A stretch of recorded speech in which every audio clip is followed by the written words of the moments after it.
Hello, welcome back to my YouTube channel. My name is Olatomirin-Richards. Today I'll be talking about a very important topic for every event stakeholders to consider before booking their venue for their next event. There are 7 key factors we'll be talking about, and it's a generic discussion which cuts across all forms of events. So it's not limited to your wedding, birthday, to a cultural event, to a festival event, to sports event, or religious event. It's something all kind of events are to consider before placing their booking. My first call of this case study is to consider the venue capacity. What drives your venue capacity? First thing is to know the type of event you want to do. Are you looking at a wedding? Are you looking at a training? Is it a conference? Is it a sports activity? Is it an event that involves the community at large? Maybe a political movement? What is the drive of that event? What is the core purpose of that event? So, what type of people are coming to this event? Are we looking at MDs and CEOs, top hierarchy officials in the government? You need to know what kind of people are coming. Also, you need to know what number of people are actually making this event. And this helps you to know the kind of venue you want to book in terms of capacity and size. The second factor to consider while picking your venue is location and proximity.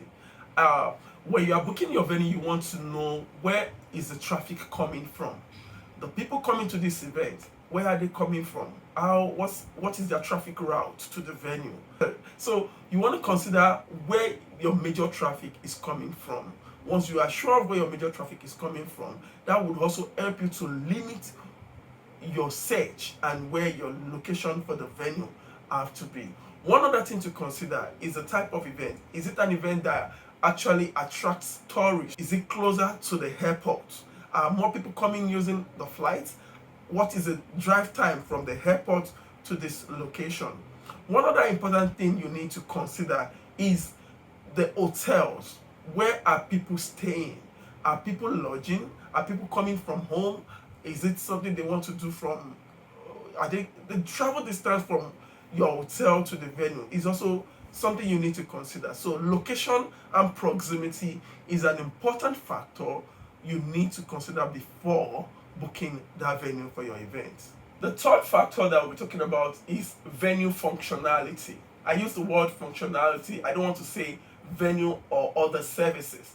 Venue functionality had to do with what functions is this venue going to give you. Would I be getting a sizable car park for the number of guests coming for this event?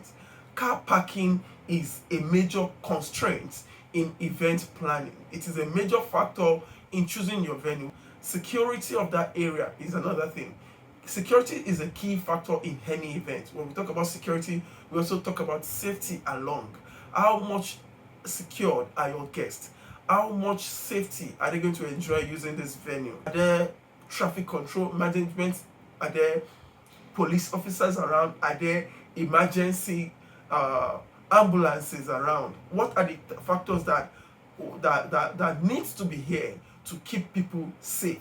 Also, we also want to consider what we call guest or a restroom, which is toilet or whatever name you call it.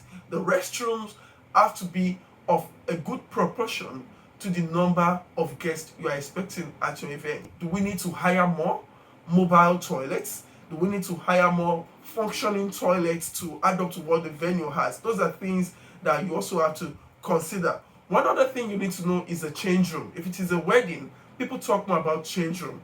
Where can the couples change? Where can they have a dress change? Where can they rest before coming into the hall? Where can the couple, do their makeup or touch their faces or change their dresses? Change room is one of the most important things you want to consider for some kind of events. One other factor I would like us to think while picking venue in venue functionalities is the green room. We use green room mostly for corporate events. We use it also for social events like a party or a concert. Green room is where you keep your facilitators or the speakers or performing artists or whosoever is coming up as a special guest. You keep them in a green room for a while before showing up at the stage. This is also a place where you talk to your people, you address them, you tell them things to do ahead, or you prepare them ahead of the presentation. Do they have a conducive green room? Is it big enough? Is it sizable enough? Are the air conditioners working? Those are things you want to consider in terms of venue functionalities. Have an hotel. Does it have a sleeping hotel, guest rooms, or those are extra things that you could consider also. The event you are holding, will it require you to book a number of rooms for your guests, and you rather want them to stay so close to the venue in terms of managing logistics and time management. So you need to look at it. If it's a venue that has an hotel, then it's a plus also. If it's a venue that doesn't have an hotel, then you need to have an hotel close by. So venue functionalities also covers that. Some event centers also have cold rooms. Cold rooms are where your drink vendors can shelve their drinks before the events. This helps it cool better. Also, a good venue must have vendors corner. What I mean by vendors corner is a place where your event vendors would be seated or would be setting up their products for your events, like your caterer. You're looking at the dessert vendor, you're looking at the cake, every other vendors that had to perform or that had to present something at your event. Do they have designated positions for them? So I need to cool off for a while, man.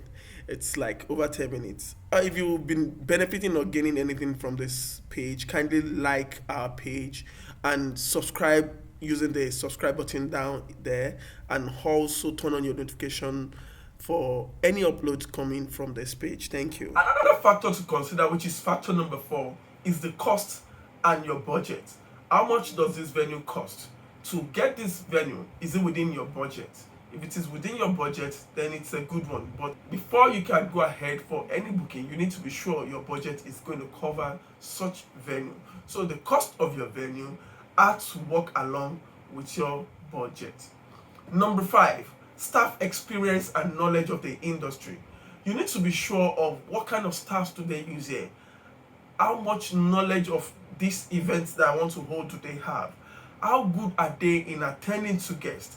How active, how responsive are they to situations or to emergencies or to critical times when something actually happened?